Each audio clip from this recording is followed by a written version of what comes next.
Hello there! I hope you're having an amazing day and that you're ready to continue our discussion about variables. Because that's exactly what we are going to do today. So, before we begin, I would like to welcome you back and to thank you for joining me on this journey. We are far from done when it comes to our discussion about variables. We have a bunch of stuff to cover, and today's video is going to be intense. Let me warn you. The first topic we have for today is going to be a more detailed or in-depth explanation of data types and why they're so important to our compiler. So the main question arises, why are we not done with our discussion about data types? Because we already kinda spoke about them in our previous video. But yeah, we did not cover the most important parts. We did not talk about the fact that data types are essential for compiler, and compiler has to know what data type the value is going to be, so it could actually allocate a proper amount of memory. That is the first thing. And the second thing, it needs to know the data type in order to be able to operate on the data, because the operations that are available to us are not the same when working with numbers and characters or strings or whatever custom data type that we may create. So that's another very essential thing to have in mind. But do not worry, we are going to cover this in practice so you would understand it a bit better, of course. I feel that right now is an amazing moment to talk about the capability that Rust's compiler provides us to actually infer a data type for us, so we do not have to do it explicitly ourselves. So, as I told you many times before, Rust's compiler is very smart. And it can figure out what is the data type of almost every variable we create, and not just by taking a look at the definition of variable itself and then looking at the value that we assigned to the variable. And it can go much deeper than that. Compiler is going to go through the whole code that we have written, and it's going to try to find each reference of our variable and to try to figure out what is being assigned to it in each situation when the variable is being referenced. So basically, it's going to cover the whole code base and try to find each assignment of value to that variable. I mean, inside of the scope where the variable exists, of course, not the entire code base. Of course, the compiler is not perfect, it's not all-knowing. It still cannot read our minds. We still did not reach that point. We're getting there, do not worry. But yeah, it cannot always figure it out. And sometimes you have to be explicit about your data types. But in most cases, we are covered. And now we managed to get to a point where Rust gets different. So, by default, Rust's variables are immutable. What? Yeah, do not worry, I know that you are probably not familiar with this term. Even experienced developers might not have heard about the immutability, because in most programming languages, when I say most, I think like 99% of languages, variables are not immutable by default. But the explanation is coming right up. What does the fact that variables are immutable by default in Rust actually means? I think that the best thing to do here is to actually cover the whole definition of the word immutable in our dictionary. So something that is immutable is not prone to change. And that's a very nice explanation. So when we translate it to variables in Rust, the fact that they're immutable by default means that you cannot change the value that you have assigned to some variable unless you have explicitly specified to compiler that you want that variable to be mutable. You need to be explicit when you define your variables if you want them to change. This allows us to be very aware of the fact that some variable is prone to changing its value over time. And if we did not specify that some variable is mutable, then we know that its value is not going to change within its lifetime. I hope this explanation was not difficult to understand. I hope that I made some things clear about immutability in Rust. Of course, if I did not, you can always reach out in the comment section and I'll gladly try to explain everything in more detail. Okay, now that we understand the concept of mutability and immutability, I think it's a great time to actually continue our discussion on our example. Let's bring up the example from our previous video.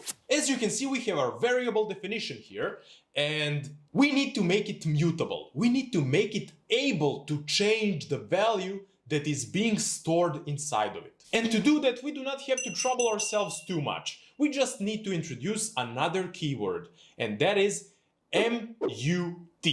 So we just add let, mute, and then we continue everything as we did previous time.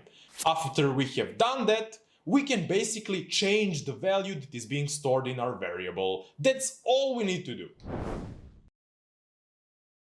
Yeah, I think now is a great moment to jump into Visual Studio Code and show you in practice how you can work with mutable and immutable variables and how our compiler is going to scream at us if we're trying to reassign value to some immutable variables and how it will not complain as we make them mutable. Let's jump right into it. So we are back in our Visual Studio Code environment. It's time to see how our compiler can infer the data type for us. We are not going to specify anything explicitly, we are just going to let the compiler struggle on its own. And I want to open the existing project from our previous video because it's going to contain some explicitly specified data types, and we can compare how it looks when compared to implicit or inferred data types. So first, let's create a variable that's going to contain some number. And when we save the file, you can see that compiler has provided us with the same data type as for the first variable we have created in the previous video. It's i32, which is basically a default integer type for Rust compiler. So if we take a closer look, you will see that the one where we explicitly specified it, the i32 is in green color, and here it's white. That means that it's inferred, it's not explicitly specified, as in previous scenario. So now let's try creating some textual variable, and yeah, again we see that data type of this variable compares very nicely to the one we explicitly specified for our string.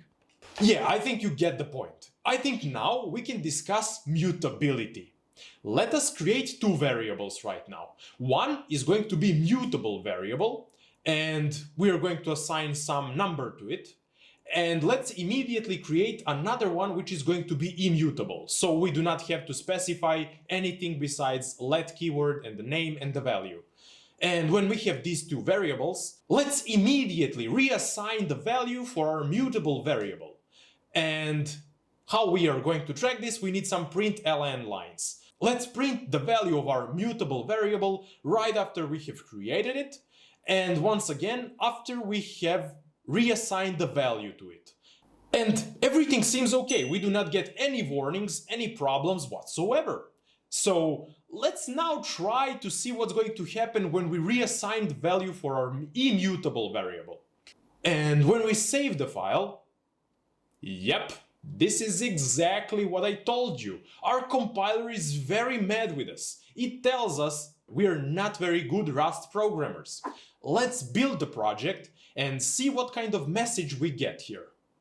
As you can see, we get a very clear message that states that our variable is immutable and we're trying to use it as a mutable variable. And that should be handled by just introducing mute keyword in the definition of our variable. And when we do that, let's see what happens. Nothing happens. We are done with our error messages. Everything seems fine and dandy again. So, I hope that you got the point here. I think that it's very clear that compiler is paying close attention to the type of variables we are using, and that it can be very smart, and that it can infer the type for us, and that it pays close attention if our variables are mutable or immutable, and if we break some promises here, it's not going to allow us to do that. So I think we are done here. I think I managed to show you in practice what it means for our compiler to infer data type for us, and what it means to be working with immutable and mutable variables. And we're all done here! We managed to cover variables, a very essential topic of Rust. Or basically any programming language, because variables are basics of every programming language out there. Of course, if you have any questions or concerns right now about variables, please feel free to leave your questions in the comment section, and I'll try to answer them and address them all, because you need to understand this topic very clearly if you want to continue the journey of learning Rust. Oops, I almost forgot. I did not tell you what we're going to talk about in our next video. So, in our next video, we will be talking about constants in Rust. And this topic is not going to be as complicated or as commonly used as the one we just covered. So yeah, I hope you will be joining me in the next video. Have an amazing day and goodbye.